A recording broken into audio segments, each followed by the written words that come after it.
This is a production of Cornell University.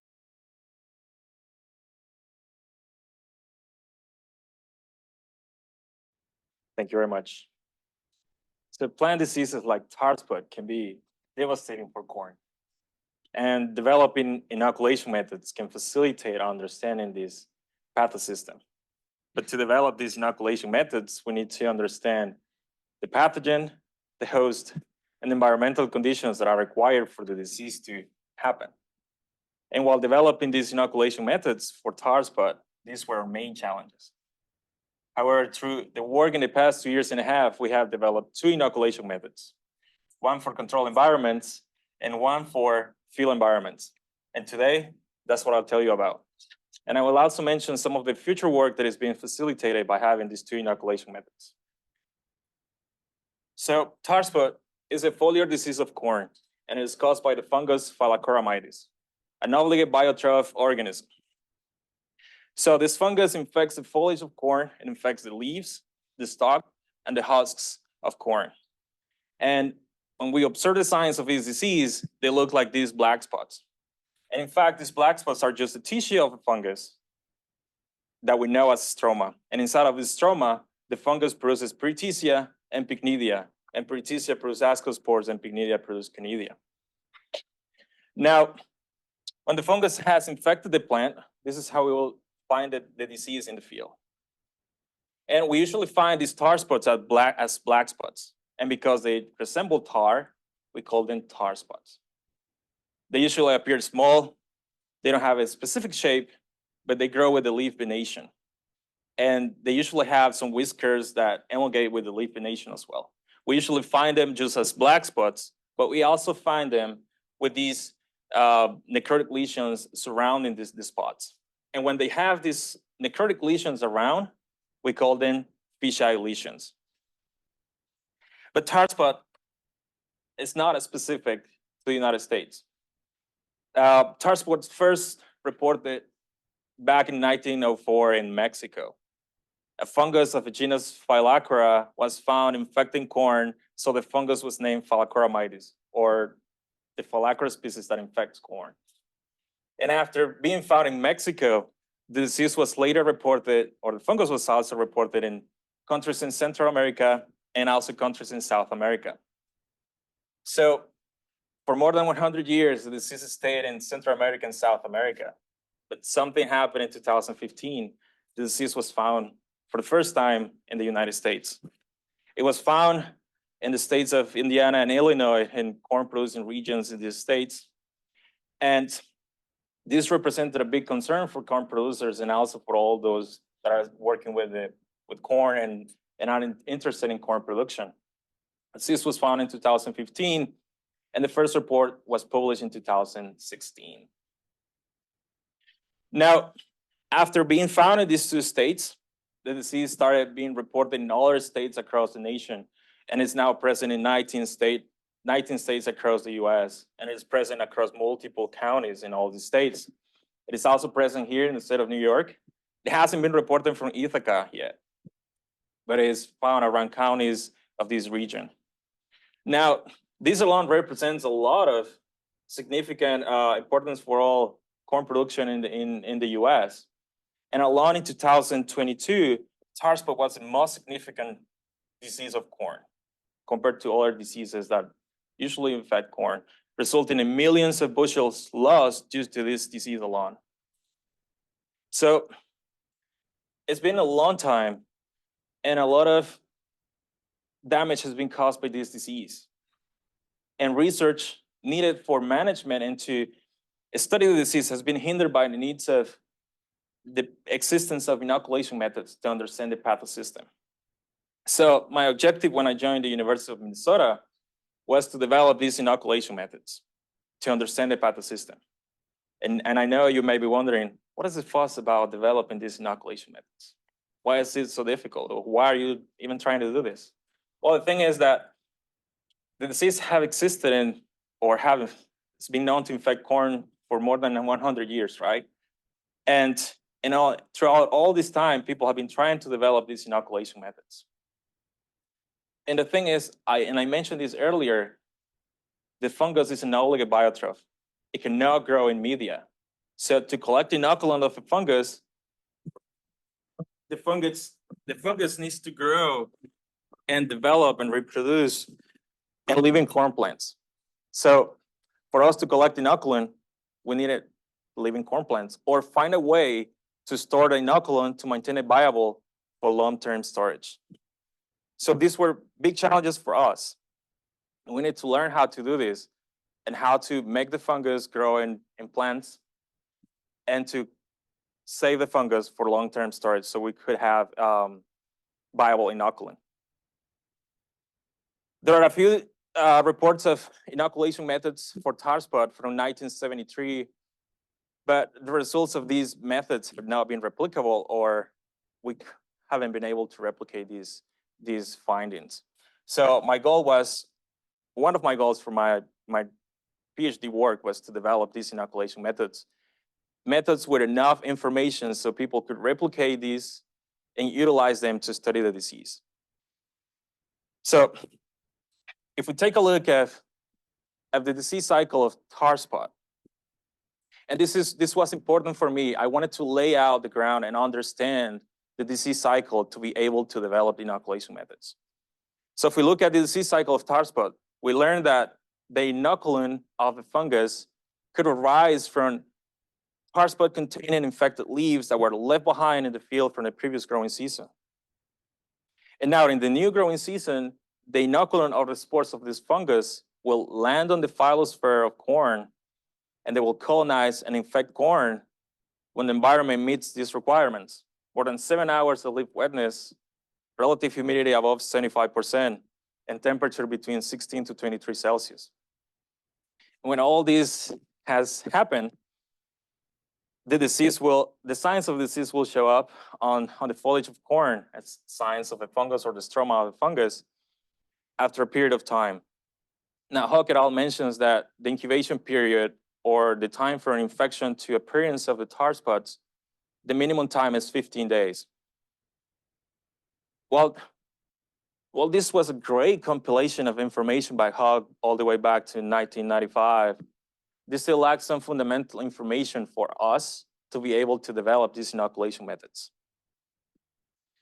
And what that means is that we needed to learn what are those conditions that make the fungus survive in the field during the non-growing season, how the fungus gets to the plants during the non-growing season, the new growing season, and how or which are those environmental requirements to prime the initiation of the disease.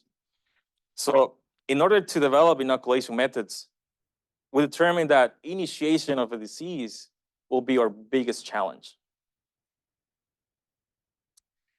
And at this moment, I just told my collaborators, my advisor, well, we need to do something to learn how to do this because it's been a long time and people haven't been able to do this. So we need to organize this in a way to understand and do this. So we organize all these knowledge gaps in relationship with the disease triangle. And what I'm showing you here is just that we put a lot of effort in understanding how to generate inoculant, collect inoculant, and also the environmental conditions for the disease to happen. And if you're taking a look here, we didn't put a lot of attention into the susceptible host because we had seeds from a hybrid that we knew was susceptible to the disease from field observations. So we focused a lot of our attention into understanding inoculant sources and environmental conditions. And I'm gonna say it once again, inoculant. For us, this was important. The fungus is an obligate biotrough. How will be able to produce enough inoculant in large quantities and viable inoculant to inoculate plants if the fungus is an obligate biotrough? The only ways we had were either collect spores directly from plants or find a way to store this fungus to maintain viable inoculant, right? So we identify two sources of inoculant. And the first one was infected corn leaves, and we stored this minus 20 Celsius. We went to the field, put these infected leaves in plastic bags, and put them right away in minus 20 Celsius. And this was just to preserve the viability of the spores, but this will also reduce the metabolism of the fungus. Now, this is not minus 80 Celsius, right? But we wanted to maintain the fungus for a long time, preserving minus 20 Celsius. And this is how the leaves will look like after being stored minus 20 Celsius for 10 months. They get wet, and after a few hours, they get stiff and dry. This is how they look like. And the stroma are hard also. But this was just one source of inoculum that we decided to utilize. And the other one source was trap plants. And what I mean by trap plants is these are just plants that grow in the field. They get infected naturally in the field. And once we observe the signs of a fungus on this plant, we collect them and we bring them to a greenhouse. And in the greenhouse, the plant will develop or continue developing the disease. So we didn't plan in doing this earlier in the growing season. But while we were developing this method, we just came to the realization that we needed this. So I found this plant and I saw the plant and I was like, okay, we need to collect this plant. And I intentionally selected this one because this was short and was easy to manage. So we collected the plant, put it in a pot, moved it to a greenhouse. And our expectations were that the conditions in the greenhouse will facilitate the continue developing the disease in the greenhouse. So after having this plant in the greenhouse for 2 weeks, more stromata continue appearing in this plant. And for our surprise also, we observed that the stromata started releasing the spores out of the stroma in these masses, orange to white masses sometimes. There are two important things to see here or to learn from these observations. We learned that by moving this plant to the greenhouse, the disease continued developing. But for me, that was that the conditions in the greenhouse were favorable for the disease to develop. We observed that the stromata in the living plants were softer. And also, the other thing is spore release from the stroma. These are the two things we learned: release of the spores and that the conditions in the greenhouse were favorable for the disease to develop. Now, I took these masses to the lab, grab a slide, and observe what spores were present in these masses. Mostly in the orange masses, we observed Conidia. And in the white masses that I'm not showing here, we had ascospores. And the thing is that we were shooting for or wanted to collect ascospores because the ascospores are the only structures of this fungus that are known to germinate. So even though we had a lot of Conidia being ejected out of the stroma, we wanted ascospores. Guess what? The ascospore were just inside of this stroma. So that was our next challenge. Learn how to get these ascospores that were inside of this stroma. And you know what? I met with a lot of people that are working on different pathosystems, and we decided to find a way to get the ascospores from inside of the stroma. The ascospores were also present around the stroma sometimes if they were ejected or released from the stroma, but the majority of them were inside of the stroma. So we developed these two collection devices. The one on top, a collection device that resembles a collection device that is used for rust pathosystems. But this one contains a collection tube that is flexible, and it's used to break open the top layer of the stroma. Second collection device is just a syringe tip. It's just the tip of a syringe, as simple as that. So we connect these two collection devices, each one at a time, to a vacuum pump. So when the collection device breaks open the stroma, the difference pressure generated by the vacuum will extract the spores and deposit them into the collectors. And that's what I'm showing there with the diagram, how the collection device will break open the stroma, and then the ascospores will be extracted from there. And this is how it looks in real life. So we use one of the collection devices to collect spores from the leaves that have been stored at -20 Celsius. And if you look, we are applying water because the stroma and those leaves that are being stored minus 20 Celsius, they get stiffed. So we apply water to facilitate and to make it like softer and facilitate breaking the stroma. Now the syringe tip can be directly used on living corn plants that are infected because the stromata in these plants is softer. So by using these two collection devices, we're able to collect millions of spores that were viable and useful for us for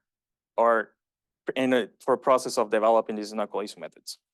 So at this moment, we had completed 2 of the steps of the disease triangle. Learn how to collect spores, we identify sources of inoculant, and we already had the susceptible host, right? The only thing we needed to do later was to identify the environmental conditions to prime the initiation of a disease. The one that I mentioned to you guys that was our first main challenge. So we took the inoculant to the lab. We started observing the ascospores in different conditions. We placed them in water in different ranges of temperature, and we observed that ascospores will germinate between 19 to 25 Celsius. So they start germinating within 30 minutes in water. So our ideas were coming together, and then we decided, how can we emulate these on corn leaves? How can we bring these to the, so this happens on the corn leaves. So the ascospore will germinate on the plant. For this, we utilize humid chambers to provide 100% relative humidity. And these humid chambers are just boxes that contain a humidifier, a regular humidifier that this company produces for human purposes, but we use it for plant pathology. So this humidifier generates a mist, and this mist will land or will be in these boxes and will generate 100% relative humidity without releasing big drops of water. So these humidifiers are connected to timers, and the humidifiers mist for 10 minutes every 3 hours.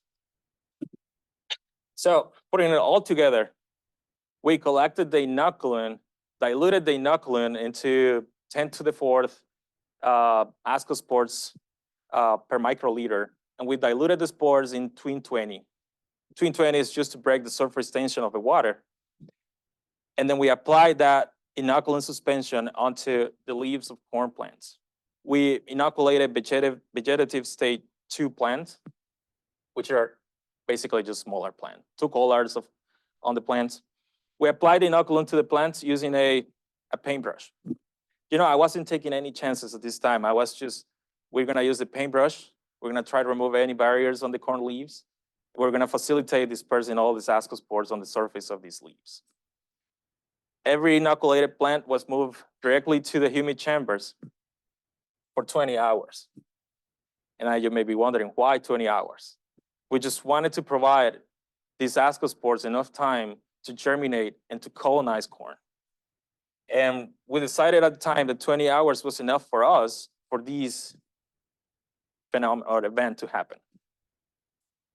Remember that we observed ascospores germinating within 30 minutes, but we only observe a small range or a small percentage of these ascospores germinating after 30 minutes.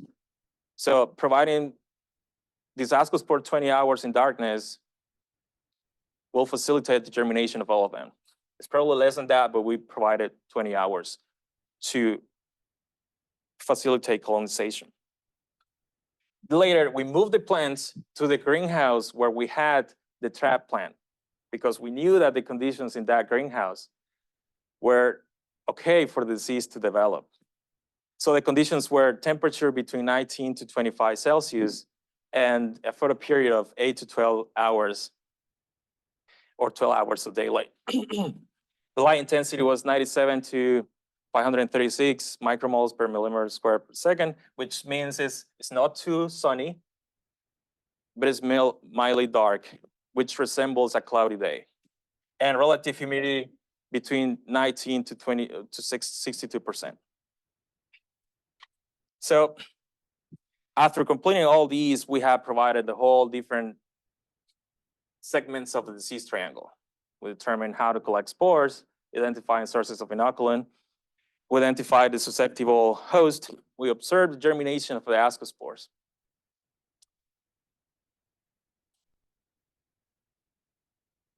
And 10 to 12 days after inoculations, we're able to observe the signs of a fungus or the stroma of a fungus. And this for me was like one of the happiest days of my PhD because I was able to reproduce this disease in their controlled environments. And this was just a big realization moment because we're able to produce something that people have been trying to do in the past 100 years, more than 100 years, in a few years after it was found here in the US. So we have developed this inoculation method for controlled environments. We're able to observe all these characteristics of the disease, how it may happen in controlled environments. But the next step for me in our lab was to bring this to the field and translate all this information from the lab to field settings, which was the next section of the objective, which was developing an inoculation method for field environments. Now we have learned a lot from the inoculations in controlled environments, in the greenhouse and the growth chambers. The next thing we needed to learn was how to bring these, right? And in the field, what are the things we have in the field? We have hundreds of plants, and each plant has multiple leaves.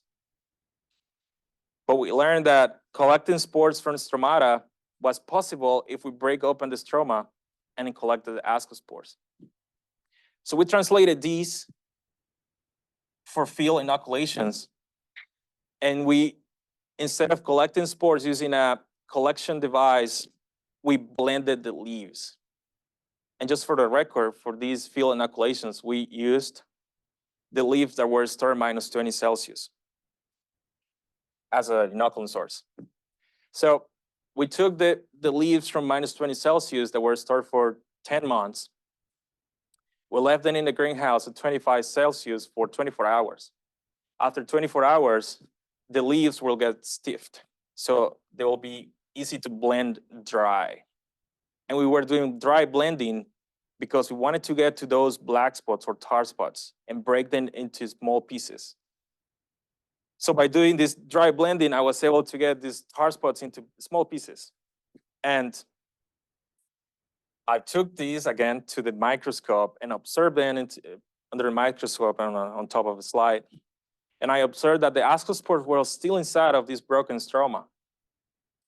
But by applying a little bit of water and a little bit of pressure, I was able to get the ascospores outside of this broken stroma. So the idea was to do a new blending, but this time utilize water just to get the ascospores out of this broken stroma. So dry blending and then wet blending. And after wet blending, we filtered the mixture. And by doing this, we were able to obtain ascospores again, but this time in large quantities for field inoculations. Now, this is a good time for everybody to remember what I mentioned earlier in the disease cycle of tar spot. Remember, I told you that in the field, it was thought that the fungus will arise from tar spot infected corn leaves that were left behind from a previous growing season, right? So at this time, we also wanted to test that. We collected senesced leaves from the field, maintained them at room temperature, and we also used that as an inoculant source to observe if that will also lead to the disease in the field. So we used two different experimental locations for this experiment, experimental location A and experimental location B. Now, experimental location A was bigger. And here we applied both the inoculant provenient from the leaves that were stored -20 Celsius and the inoculant that was generated from those senesced leaves that were controlled. That control was applied to the SL area on experiment location A, and we applied that to multiple plants in those white lines. And the inoculant that was generated from the leaves stored -20 Celsius was applied to the plants within that yellow box. And we call this the infection focus. And we only inoculated this small number of plants because we didn't have a lot of inoculant at the time. We applied the same inoculant generated from the leaves that were started minus 20 Celsius to the experimental location B. But in this experimental location, we had less plants compared to the experimental location A. We applied the inoculant to all the leaves below the ear leaf and one level above the ear leaf. And we conducted inoculations this time by using a power, a pump sprayer. We used a pump sprayer to apply the inoculant to cover the entirety of the canopy of the leaves. And we walked backwards to avoid removing the inoculant that we were applying at the time. Now, this hybrid is the same hybrid that we utilize for experiments in control environments, because we knew that this hybrid was susceptible to the disease. And we conducted inoculations in a day that was cloudy. And we conducted inoculations on R2 or reproductive stage 2 plants, which means that this is an early reproductive stage of corn. 19 days after inoculations, we're able to observe stroma of Phyllochromidis growing on the leaves at the two different experimental locations. What is important to mention here is that we did not observe tar spot occurring naturally anywhere else in this county or in adjacent cornfields. Disease was only found where we applied inoculant prevenient from those leaves that were stored minus 20 Celsius for 10 months. Nowhere else.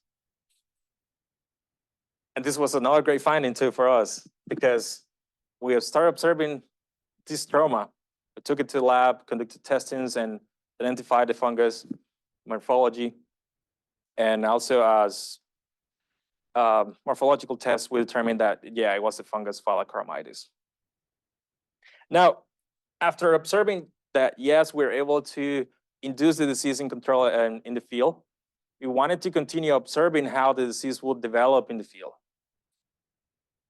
In 39 days to 41 days after inoculations, we observed the second cycle of the disease. What do I mean by this? We started observing new stroma forming around the older stromata that formed 19 days after inoculations. And just for reference, here on the lower right corner, that's one tar spot that we observed 19 days after inoculation. And the same tar spot is on top, pointed by the arrow, which is now older, and it's surrounded by new stroma that formed 39 days after inoculations. We did not only observe these, we also started observing the appearance of necrotic lesions around stroma or tar spots, which is something that we're not expecting to see when we started observing that. And I'm also highlighting some of those small stromata forming around this older tar spot containing the fisheye lesions. This was another great important thing that we started noting down, because we wanted to understand the development of the disease under these environmental conditions. And just to give you more information about this and to understand this whole process of how the inoculations in the field occur, I'll explain to you the timeline we have on top, the timeline I have on top. So we conducted inoculations on July 22nd. On August 10th, or 19 days after inoculations, that's the day when we first observed stromata appearing in those plants that were inoculated. We did not observe the disease anywhere else, just in the places where we conducted inoculations. 33 days after inoculations, we started observing necrotic lesions around stroma. We did not expect to see these. These necrotic lesions have been associated with multiple fungi, but the etiology or the causes of these necrotic lesions is unknown, or is fundamentally unknown for us. There are multiple people working on that and trying to understand why these necrotic lesions occur. And this experiment was a great observational analysis to see these things happen. Now, 39 days after inoculations, I mentioned, this is when we started observing the new cycle of the disease. And this was only observed in experimental location A, but not in experimental location B. And I didn't mention this before, but in experimental location B, we apply less inoculum intentionally because we wanted to see how the differences of the quantity of inoculum, what are the difference between that, the inoculum applied to the plants. So what I'm showing you here is experimental location A. Second cycle, we start observing that within the infection focus or the yellow box. 41 days after inoculations, we started scouting and we found that plants around the infection focus had stroma, but just the plants closer to the infection focus. And at this time as well, we didn't observe any disease anywhere else, just in this small section. And with time, we started observing more plants infected closer to the infection focus, but the number of plants and the numbers of stromata per plant decreased with distance from the infection focus. And that is what I'm highlighting there with the red box and the yellow box. This is the area where we observed the dispersal of the disease. We did not observe disease anywhere else where we applied inoculum preventing from senesced leaves or any type of natural infection. So we're pretty secure that infection occurs solely by conducting inoculations. And 54 days after inoculations, that was the last day of the experiment, this is how the disease will look like on corn leaves. Now, we were able to conduct or to obtain these results by coupling all the different elements of the disease triangle, by understanding all the different elements of the disease triangle. We learned how to collect enough ascospores from stromata by conducting double blending. We applied the knowledge that we obtained or that we learned from the inoculation method that we developed in controlled environments. We applied this inoculum to a susceptible host that we knew was susceptible based on previous observations and based on experiments that we conducted in controlled environments. But there is one thing here. In the field, we're not able to manage or control the environment, right? We're left behind to the conditions of Mother Nature at the time. But let me tell you something. The conditions were favorable for the disease to happen. But before we dive into the different weather variables that we observed during this experiment, I want you to revisit, or let's revisit once again, the tar spot disease cycle. And remember that what was previously reported indicated that we needed more than 7 hours of leaf wetness per night, that we needed relative humidity above 75% during all the duration of the disease, and temperatures between 16 to 23 Celsius for the disease to develop. And after these, the disease will appear as signs of with signs of a fungus on the leaves. We did not observe these patterns entirely. We observed different ranges of these environmental conditions. And what I'm showing you here is just the different weather variables that we collected during this experiment. The different graphs contain weather data before inoculations and after inoculations for daylight and nighttime. The x-axis is just time, and the y-axis is just the different variables. And I'm highlighting the day of inoculation, which is July 22nd. So the temperature was variable, but the mean temperature that we observed was within the range of what is known to be feasible for the disease to develop, 16 to 23 Celsius for both daylight and nighttime. But we did not observe the same or the required relative humidity during this experiment. Remember, more than 75% of relative humidity. The mean relative humidity during this experiment was between 54 to 74%. We didn't have a mean relative humidity above 75%, either daylight or nighttime. And at this point, we're collecting also dew point temperature, which has not been a variable associated with the disease for before 2023.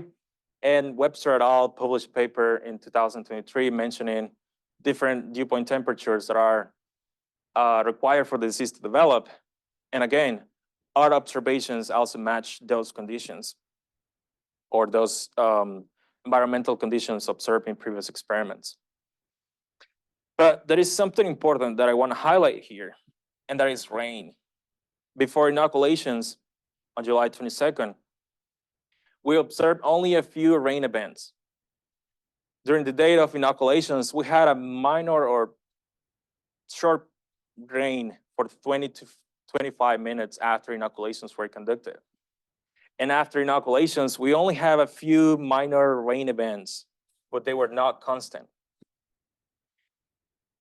Still, we observed the disease happening on August 10th or 19 days after inoculations. But the other important thing here is that the disease was able to continue developing and observed after August 10th. We didn't have many rain events after these. But besides that, we were still able to observe the development of the disease after August 10th.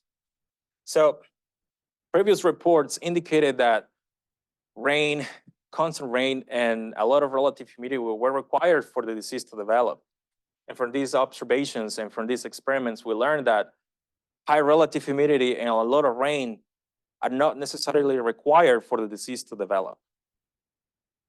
And at this moment, I just want to go back and say that understanding the disease triangle for us help us understand and to develop these two inoculation methods. But also that by developing these two inoculation methods, we're now able to start understanding this pathosystem and the environmental conditions that are required for the disease to happen. And this is also facilitating us or helping us to develop more studies on the disease and to understand the interaction between the host and the pathogen with the environment. What is next? There are many things that are next for us. And while I was holding this leaf that only has one single stroma back in when I joined University of Minnesota, I was thinking, what can we do to understand this fungus and this disease? We started thinking about multiple things. But at this moment, I was thinking, are there more species of Phylacera infecting corn or not? That was one of my big questions at the moment. So Phylacera is not the only Phylacera species that exist in the US. There are other Phylacera species that infect grasses, monocots across the Midwest. And if you take a look at these two pictures, the Phylacera infecting a grass on the left resemble the Phylacera infecting corn on the right. And this is true for many other Phylacera species that infect grasses also. And there is just a recent study that says that there are likely more Phylacera species infecting corn than we know. And because the fungus cannot be cultured, it's difficult to understand how the morphology of this fungus will look like in a plate, for example. So we need to conduct testings, and those testings include inoculations.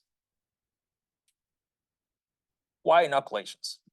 So back in 2022, I was collecting samples of Phylacera, and I was walking through two fields in southeast Minnesota. And while I was collecting the samples, I decided to take a break and walk through this alley in between these two cornfields. And while I was walking through this alley, I saw this grass, and I was like, let's take a look, what's in here. I went down and started looking, and I found these tar spot looking structures on the foliage of this grass. And I was talking to my advisor, this looks like a tar spot. We don't know what it is. Took it to the lab, started looking at the morphology. It meets all the requirements for a Phylacera species. We just sent this for sequencing, and we got the sequence back. We don't know yet what it is. But the thing here is that these two cornfields on the left and the right, both of them were infected with Phylacera. And we just started raising questions from here. Is this Phylacera infecting corn infecting this grass? Or is this Phylacera looking fungus infecting the corn that we have? And there are multiple things that we can do from here forward. but one of them includes testing. And we're gonna use the two inoculation methods that we have developed to conduct these testings, which we divide in two scenarios. We're gonna collect spores from the tar spot that infects corn, and we're gonna inoculate different grasses that are native to Minnesota. And scenario B means that we're gonna collect ascospores from grasses, and we're gonna inoculate corn and see if we can get any type of infection. Now, this is more complex than it looks. There are multiple things that we're gonna be conducting to understand if there is a cross-contamination between hosts, there are alternative hosts. But by conducting these testings will inform us about the tar spot disease cycle.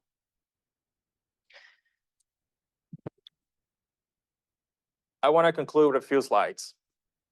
And I couldn't leave without putting a disease triangle in my slides. It's a plant pathology presentation. So, and what I want to say is that by understanding these simple disease triangle and the different elements of this disease triangle, we're able to develop these two inoculation methods.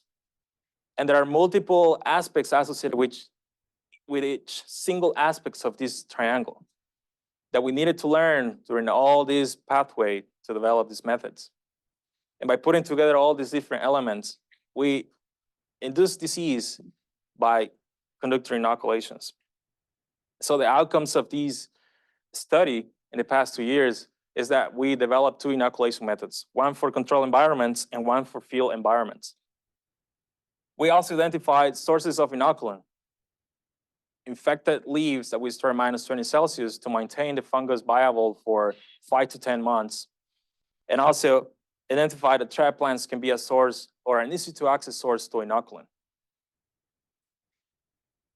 We learned how to apply the inoculants to the plants so the plants would be infected. But these also improve our knowledge of environmental conditions that are required for the disease to happen, either in the field, control environments. And here we also provide experimental evidence of the incubation period or the time for infection to the appearance of the signs of a fungus.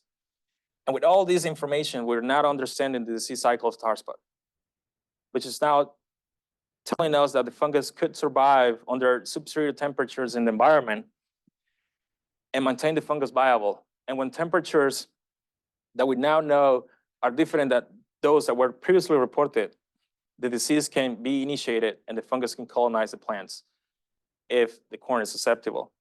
And after 10 to 12 days or 19 days after inoculation, the stroma of the fungus can be observed in the plants. And this is just experimental evidence from these two different analyses that we conducted. And with that, I want to thank all the people that have been working with me to develop these inoculation methods and that are involved in the tar spot research across the Midwest and the whole nation. My advisor, Dean Malvik, for letting me experiment in the lab and bring up a lot of crazy ideas to develop these methods. And all the people that have been working with me, discussing ideas, and also the funding, the Minnesota Invasive Terrestrial Plants and Pest Center for funding this research and for being great at helping us develop these. And thank you all for the invitation. Appreciate it. Hello. Yeah, that was a really nice story. And I mean, also very seems straightforward, this challenge 100 years and your experiments seem to work very nicely. In my experience, is not always that straightforward. So I was wondering about some of the challenges you might have faced or previous researchers faced that didn't work out. Definitely. So she's asking about, for the people in Zoom, she's asking about the challenges that I faced while developing these inoculation methods because it appears to be a straight story. It is true. So the story is pretty straightforward, and I try to compile it in a way that it will be easier for everybody to understand. There are many things behind the scenes, right, to get to those points. We started testing all those methods that were previously reported a long time ago. And so we tested those. We infected hundreds and hundreds of plants for 10 months, more than that. None of these things were working. None of these things. It was frustrating and challenging for us because I was 6 months into my PhD and I wasn't able to infect the plant. So I was trying to utilize everything that was available, reading all literature, everything about Phylacra species, testing all the methods. I'm going to utilize this moment to say that taking the time to observe the disease in its natural environment helped me a lot to understand how to develop these inoculation methods. Because I was testing everything that was available in the literature. None of this was helping me.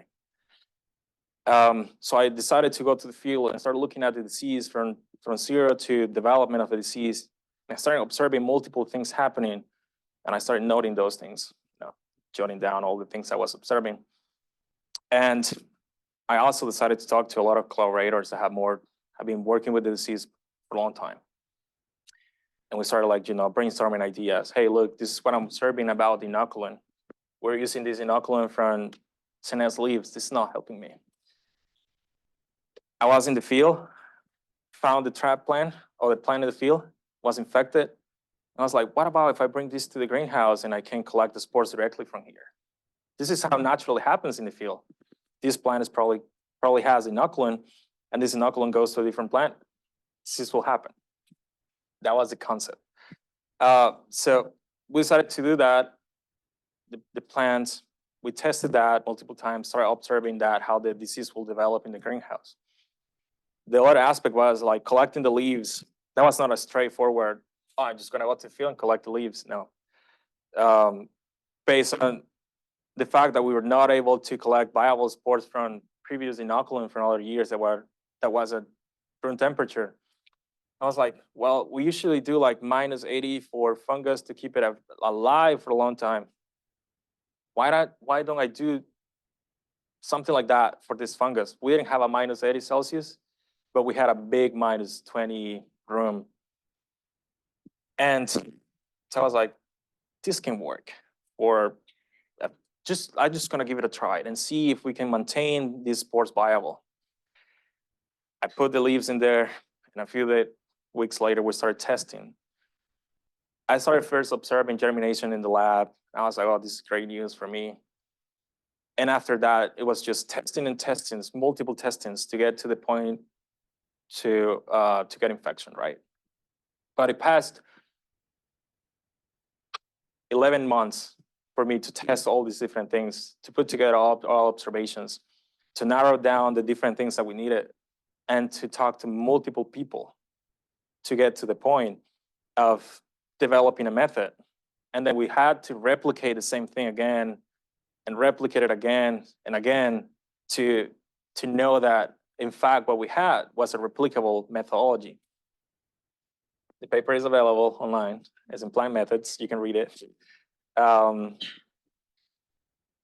that was just a big challenging thing for us because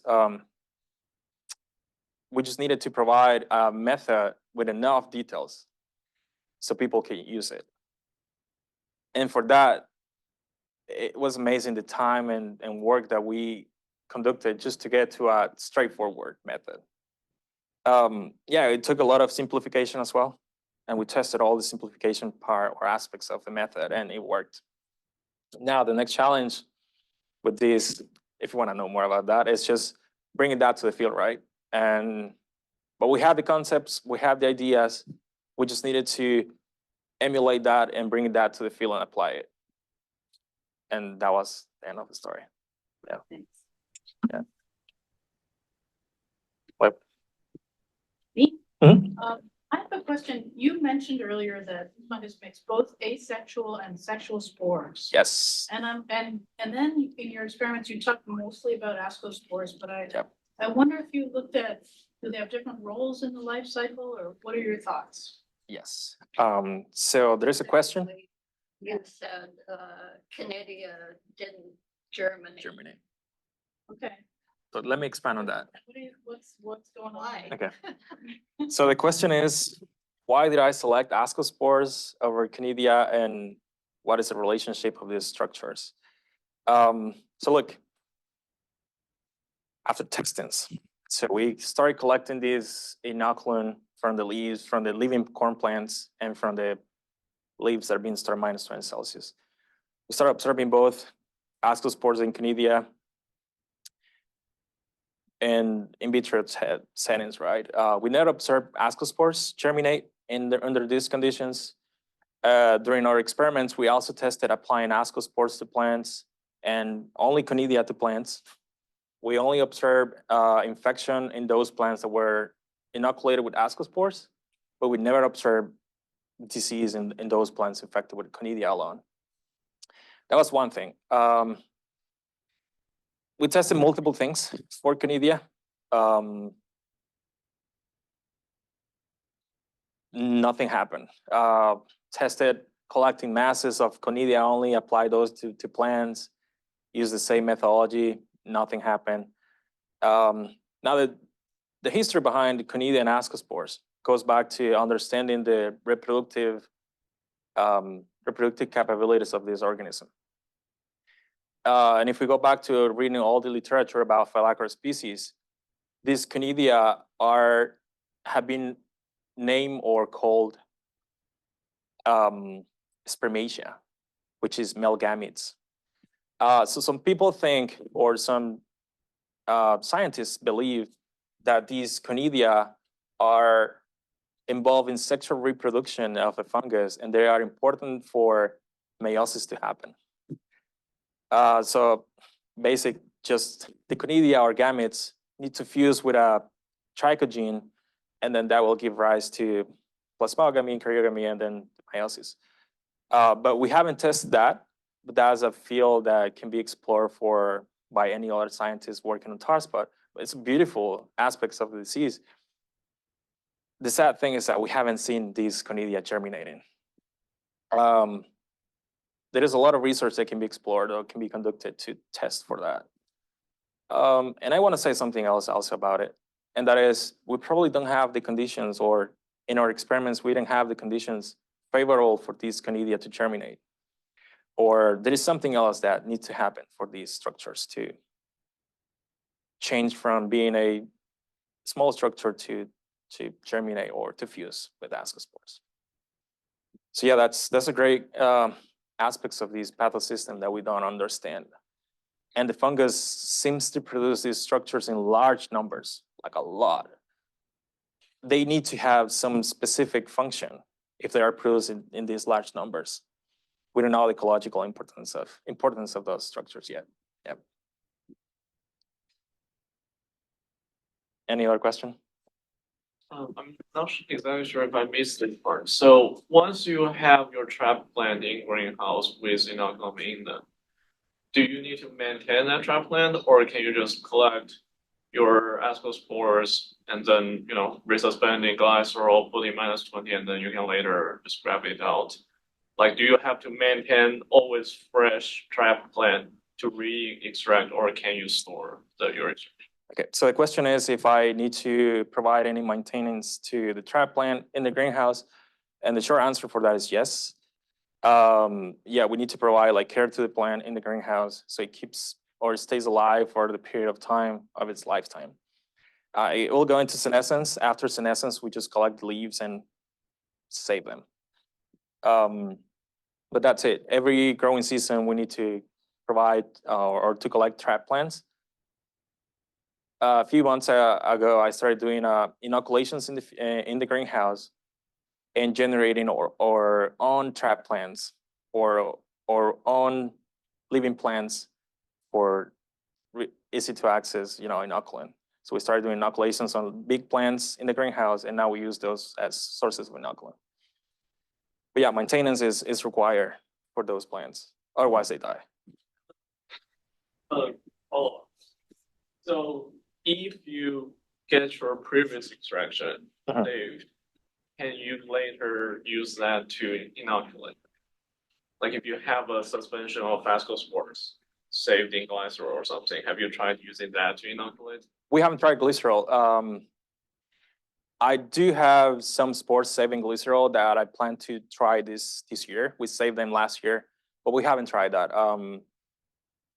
Like there are multiple things about these that we're still testing because a lot of research is new for this pathosystem. But yeah, like getting the spores out of it, like mucilaginous things that are inside of a stroma into glycerol. We don't know how that's going to react, but we're going to test that later on as a side project, probably with some of the students in the lab. But we haven't tested that. We have only collected and used fresh spores. Is there time for? Okay, Sure. okay, one more Go question ahead. from me. I'm just so curious about where this fungus came from. Okay. Like, it wasn't corn domesticated in Central America and then it didn't show up there till 1904? So the question is, what is the origin of Phyllocoromidis? To point out two important things. So corn was domesticated in the low lands of Mexico and around the river Balsas River a long time ago. But yeah, Phyllocoromidis was first identified in Mexico. And there are a few reports of a fungus across, there are a lot of reports of a fungus across Central and South America. And there are some Fungaria samples in Europe. We don't know if those are actually or have happened in Europe, but they have them in there. But we believe that they originated in Mexico. So we believe that the origin of this fungus is Mexico, and then it moved with corn to the south. We don't know how it made its way to the US. This has been a production of Cornell University, on the web at cornell.edu.